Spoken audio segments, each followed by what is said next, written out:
Mga kabunyog, mga kababayan, magandang araw po sa inyong lahat. Welcome po sa isa na namang episode nitong aking bagong segment. Ito pong bagong segment kong ito. Dito po ito sa aking YouTube channel na Attorney Ricky Tumutorgo at sa akin ding Meta or Facebook page, Attorney Ricky Tumutorgo din. Kung hindi pa po kayo nakasubscribe sa Attorney Ricky Tumutorgo YouTube channel at hindi pa kayo nakafollow sa Attorney Ricky Tumutorgo Meta page, subscribe at follow na po kayo. Dito nyo mapapanood itong segment na ito. Ang take ko ni Attorney Ricky Tumutorgo. Bakit ang take ko? Kasi ang mga followers natin at subscribers nagtatanong kaagad, Attorney, ano bang take mo dito sa issue na to? Attorney, anong take mo sa nangyaring ito? Yan. Kaya gumawa na ako ng segment na ganun ang title, ang take ko. Kung tulad ngayon, may tatlo akong issue. May tatlo akong issues na gusto kong ibigay ang take ko. Oh, ito una, hmm, sabi ni dating Senador Sonny Trillanes, may mga tao si Sara na nakasuhan doon sa plunder. Posibleng bumaliktad daw yun eh. Posibleng bumaliktad. Mag-state witness. Yan. Anong take ko dyan? Alamin nyo mamaya.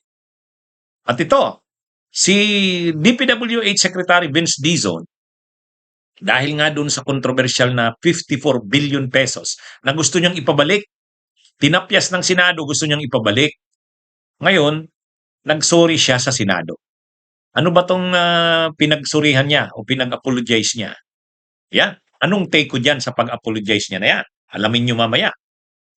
At panghuling topic natin, isang dating NCR, Regional Director ng DPWH, si Gerard Opulencia, nagsauli ng 40 million. Ito ay pauna lang na pagsauli. Bahagi ito ng restitution. Dahil siya ay na-involve sa anomalya sa flood control. Anong take natin dyan? Ayan, pag-usapan natin yan mamaya. Ito muna. Sa napanood ko yung interview kay dating Senador Sonny Trillanes, mahaba-haba yung interview sa kanya. Pero may importanteng sinabi si dating Senador Sonny Trillanes doon. Tungkol ito doon sa isinampang kaso na plunder, malversation, graft, betrayal of public trust laban kay Sara Duterte's ombudsman. Di ba sinampahan na si Sara ng kaso sa ombudsman ng mga civil society? Hindi lang si Sara yon, may 15 pang iba. Itong 15 iba, ito yung mga officials niya sa DepEd at sa OBP. Nung siya ang DepEd Secretary, at nung Vice President siya, ito yung kanyang mga tauhan. Nang nabigyan ng confidential funds ang DepEd at ang OBP, ito yung mga naging kasabwat niya, di umano. Ang iba dyan, sila yung nag-encash ng cheque, ang iba dyan, sila yung accountant, ang iba dyan, sila yung nag-liquidate, ang iba dyan, sila yung humawak ng milyones na yan. Kaya, sangkot sila dyan sa mga anomalya sa confidential funds. Si Sara, kinasuhan kasi siyempre talaga yung pinaka-promotor dyan. Plunder, bribery, graft, malversation. Pero yung 15, co-accused ni Sara yon. Yung 15. Ang mga pinakakilala dyan, yung kanyang chief of staff, si Attorney Zuleika Lopez. Di ba? Yung umiyak nung na high blood. Ano yon? Dinikitan, kumbaga talagang concern na concern si Sara. Maraming ang naintriga doon na mayroon bang relasyon itong si Sara? Saka yun si Zuleika. Anyway, ibang issue yan. Mayroon din doon yung mag-asawa, yung mag-asawang Fajarda.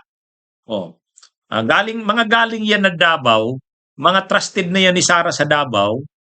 Alam na ang operations nila Sara sa Davao. Binitbit niya nang mapunta siya sa national, maging Vice President at DepEd Secretary. Mayroon din diyan yung dalawang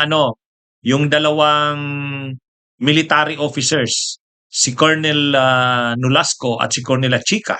Yan yung mga commanders ng kanyang Vice Presidential Security Group. Na-involved din yan.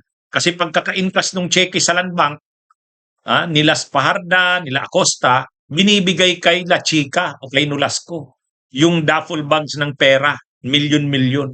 33 million, 35 million.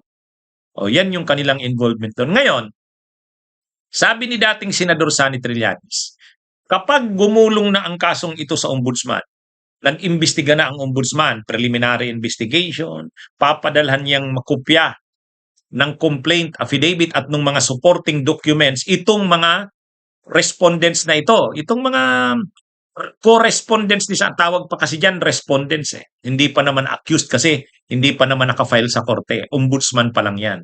So yung mga correspondents na yan ni Sara Duterte, papadalhan yan, pagpapaliwanagin sila ng involvement nila. O syempre magdidepensa sila ng sarili nila. Hmm? So ngayon, ang sinasabi ni dating Senador Sonny Trillanes, pag naipit yung mga yan at nakaramdam silang delikado nga ang lagay nila at posible silang makasuhan sa Sandigan Bayan at ang kaso sa kanila ay plunder at malversation at yung amount na involved sa malversation ay non-bailable, mag-iisip-isip yung mga yan, sabi ni dating Senador Sonny Trillanes.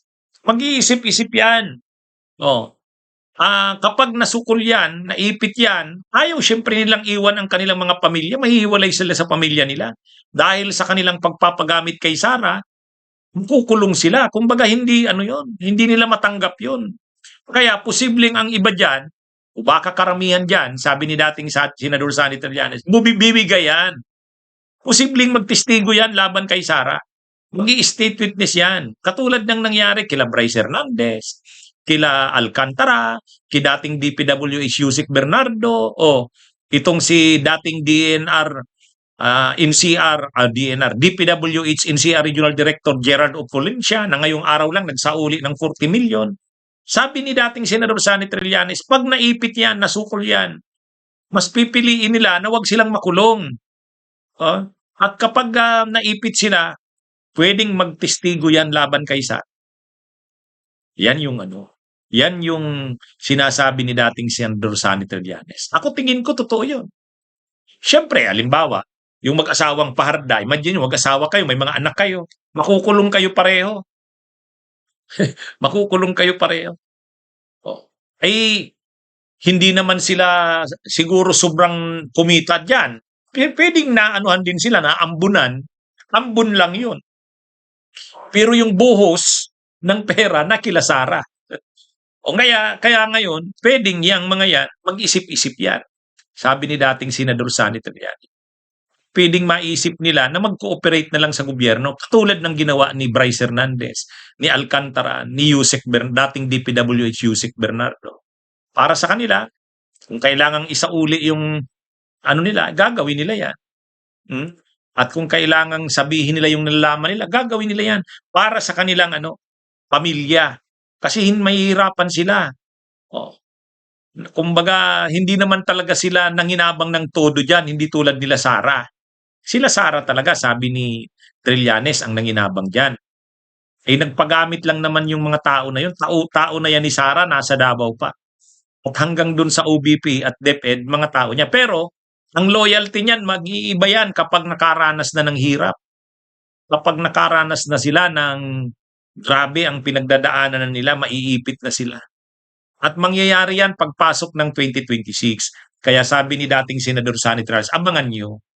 Pag nagsimula na ang investigasyon ng ombudsman dyan, at sampahan na sila ng kaso sa Sandigan Bayan, mai-issuehan ni sila ng arrest warrants, at makukulong sila, mag-iisip na yan. Mag-iisip-isip na yan, yung mga yan. Alam din ni Sara yan. Alam din ni Sara yan, sabi ni dating Senador Sonny Trillanes. Kaya, at yan parang katulad din yan ni Yusek, dating DPWH Yusek Bernardo. Malapit siya sa mga estrada. Pero nung naipit siya, hindi niya kaya na makulong, maiwan yung kanyang pamilya. Sinabi niya na ang lahat ng nalalaman niya. Kaya nga nang lumapit sa kanya yung mga staff ni Estrada doon sa Senado, naiyak siya. Nagsorry siya. Ganyan din ang mangyayari diyan, sabi ni dating Senador Sonny Trillanes. Kahit gaano sila kaloyal kay Sara, may bibigay at bibigay diyan. Sa 15 na yan, hindi yan yung loyalty nila diyan kay Sara, matitest yan. Kapag nakaranas na sila ng sobrang sakripisyo, maiiwan nila ang kanilang pamilya. Nagpagamit na nga sila kay Sara. Tapos ngayon, mahihiwalay pa sila sa kanilang pamilya. Mag-iisip-isip yan. Yang 15 na yan, na kinasuhan, Mabuti si Sara, i-invoke niya na impeachable official siya. Sa kanya, investigasyon lang ang mangyayari. Hindi naman siya makakasuhan sa Sandigan Bayan kasi impeachable official siya. So sa kanya, investigasyon lang kay Sara. Pero yung 15, hindi sila impeachable officials. Makakasuhan sila, mai-issuehan sila ng arrest warrants, maaaresto sila, makukulong sila, at non-bailable ang mga kaso nila. Kaya mag-iisip-isip yan. Yan ang sinasabi ni dating Senador Sonny Trillanes. Itong si DPWH Secretary Vince Dizon, ngayong araw, nag-apologize, nag-sorry sa mga senador. Kaugnay ito dun sa yung naging kaguluhan sa budget eh. Ito naman kasing si Vince Dizon.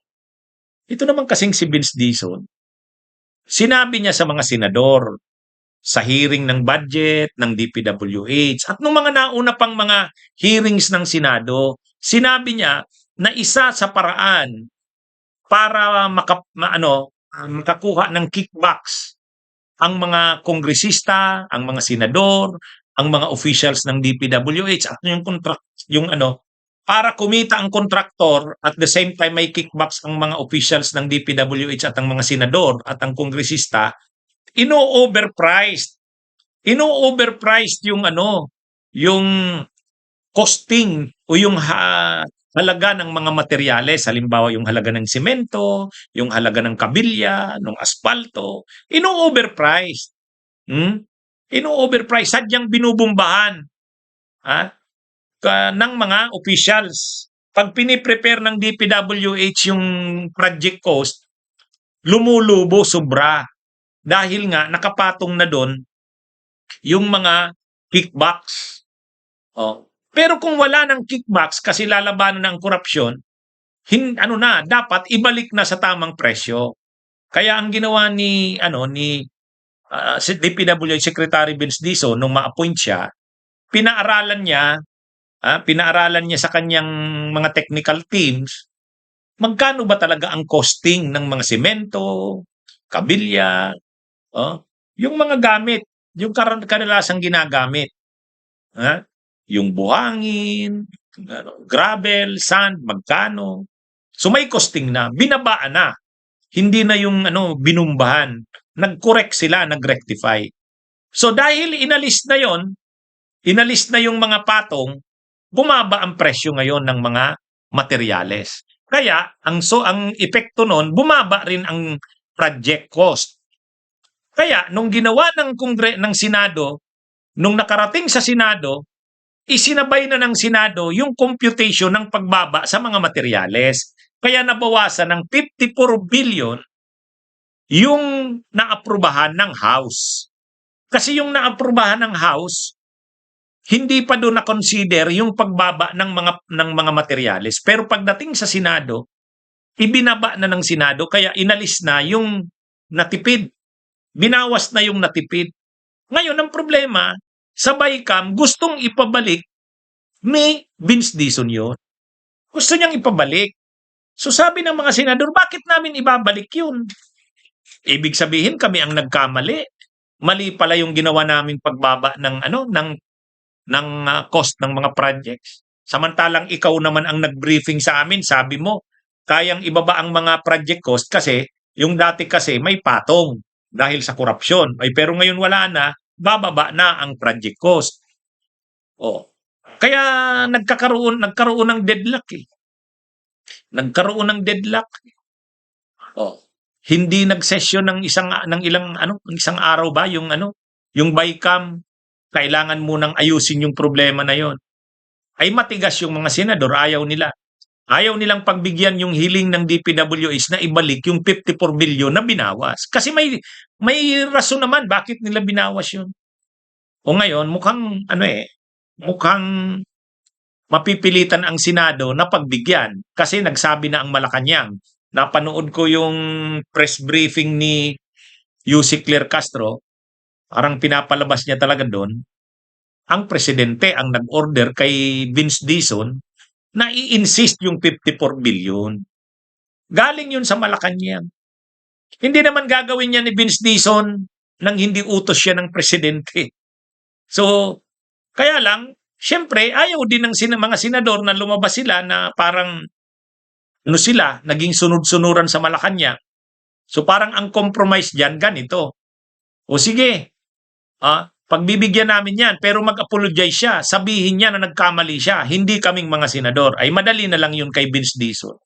Kung yan lang naman ang inihingi ng mga senador, igagawin niya. Yun nga ang ginawa niya. So nag-apologize si Vince Dizon. Ano ba naman mawawala sa kanya? Sasabihin niya lang naman. Ah, Actually, nabasa ko nga yung apology niya eh. Nabasa ko yung sulat niya sa Senado eh. Ang sabi niya, sorry, mali yung may mga pagkakamali siya sa presentation niya. May mga hindi daw na i-consider, ganito ganyan. Oh, na kumbaga paiba-iba naman ang presyo ng mga materyales sa iba-ibang lugar. Parang ang nangyari naging pare-pareho ang sitwasyon. Hindi eh, sabi niya mayroon namang pagkakaiba-iba. So dapat ang pagtingin sa project cost hindi pare-pareho. Hindi pare-pareho. Kaya yun ang sinasabi ni nagkamali daw siya. Bakit kailangan niyang sabihin na nagkamali siya? Yun ang hinihingi ng mga senador. Kaya lang ito namang Senado, makukumbinsi naman sila doon. Alam niyo mga kabunyog, mga kababayan, ako, alam ko na siyempre mahirap yung sitwasyon ni Vince Dizon dahil siya secretary siya ng DPWH. Okay, gusto mong pa-aproban sa Kamara yung budget na yan. Gusto mong pa-aproban sa Senado yan. Oh, ayaw siyempre nila ng reenacted budget. Ayaw nila ng reenacted budget. Ngayon, siyempre, ang mga kongresista, okay sa kanila yung prepare na budget ng executive, pero paano naman kami? Paano naman kami? Ibig sabihin, paano naman sila ng mga kongresista? Doon sa inaprubahan ng Kamara, 624 billion ba yun? 624 billion na budget ng DPW. Nandun na yung kanila eh. Yung sa mga kongresista, nandun na. Yung insertions ng mga kongresista, nandun sa 624 billion. Pagdating sa Senado, tinapyas yung 54 billion. Siyempre, may mga apektadong kongresista. Siyempre, may mga apektadong kongresista. Kaya makikita nyo, sino yung nakikipaglaban na ibalik yung 54 billion na tinapyas ng Senado? Yung mga kongresista. Sabay kam. Ini-insist nila yon. Si DPWH Secretary Vince Dizon, ang Malacanang. Bakit? Ay siyempre, para sa Malacanang, magiging sakit nila ng ulo pag yung mga kongresista na yon na mawawala ng mga proyekto pag hindi na ibalik yung 54 billion, magagalit sa Malacanang yun. Parang ganito eh.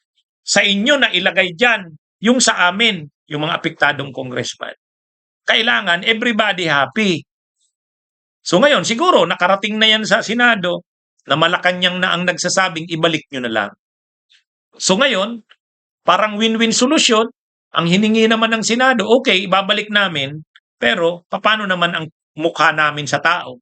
Paano naman maipapakita namin sa tao na na hindi kami ang nagkamali diyan.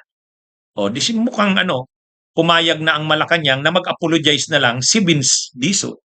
Si Vince Dizon naman, wala namang sa kanyang problema yan. Mag-a-apologize lang naman. Kaya sa totoo mga kabunyog, nakakalungkot. Ang pinag-uusapan dito, budget, pera ito. Kaya makikita nyo, sino ba ang para naman sa mga senador, hindi naman sila affected nun eh. Yung kanila sa mga senador, nandun na. Kahit alisin yung 54 billion na yan, hindi sila affected niyan. Yung kanilang mga pondo, yung kanilang mga proyekto ng mga senador, hindi affected nun eh. Sa congressman ang maapektuhan nun, yung mga kongresista. Kaya nga, maaalala nyo, nagdidebate pa lang ang Senado tungkol sa budget, nalaman na ng mga kongresista na tinapyas yung 54 billion. Nagre-react na sila, di ba? Nagre-react na sila, nagpapaabot na kay Senate President Soto. Bakit nyo tinapyas yung 54 billion? Sa amin yan. Sabi naman ni Soto, hindi naman namin tinapyas yung 54 billion. Binawasan namin yung project cost kasi sabi ni DPWH Secretary Vince Dizon, yung mga materialis, binawasan na ng presyo. Kaya mga kabunyog, yan ang nangyari dyan. Anyway, ang mangyayari ngayon, pagbibigyan na ng Senado. Kasi Pag Malacanang na ang nagsabi, susunod ang Senado diyan. Alam naman natin. Alam naman natin. Kaya lang, ang compromise diyan para hindi naman mapahiya ang Senado, nag-apologize si Vince Dizon. Yan. So happy na sila lahat. Ha? Happy na. Yung mga kongresista na ibalik yung 54 billion na tinapyas, kanila yun eh. Yan mga kabunyog, mga kababayan. Binigyan pa sila ng 32 billion ng mga farm to market roads. Yung gusto pa ng mga kongresista na 51 billion sa MAIP na ibigay din. Ha? Yan yung nangyari dyan. Okay? Dito nga tayo sa panghuling topic natin.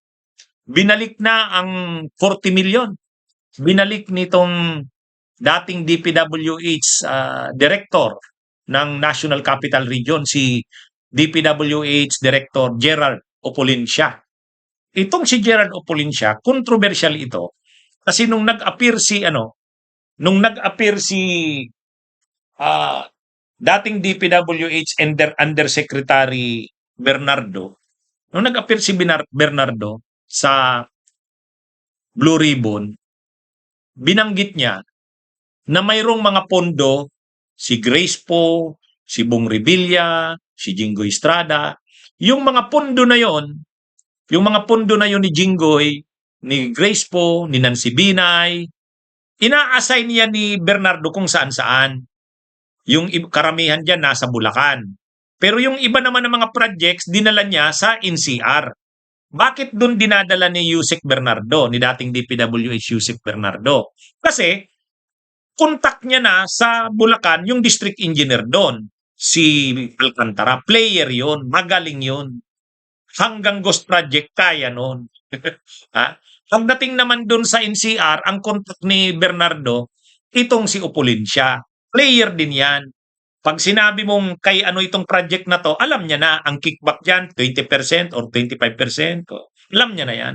At subok na yan ni Bernardo na yung kickback na yan ng senador or congressman, binibigay talaga nito ni Opolincia.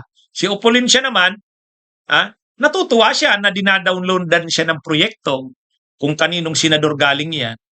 Kaya ang nangyari dyan, si Opolincia, binabuan ang tawag download, dinadownloadan ng proyekto. Sasabihin lang naman niya ni Bernardo sa kanya, o itong 500 million kay Senator Grace po ito, bahala ka na. Ito naman 500 million din kay Jinggoy, kay Senador Estrada, bahala ka na. Alam mo naman ang usapan diyan kung magkano sa kanya. Ganun 'yan. Siyempre, masunurin itong si Opolincia. Talagang binibigay niya kung magkano yung usapan sa mga senador. Siyempre, sa ginagawa niya na 'yan, mayroon din siya. Siyempre may kickback din siya. O ngayon, yung problema, pinapakasuhan na siya sa ombudsman.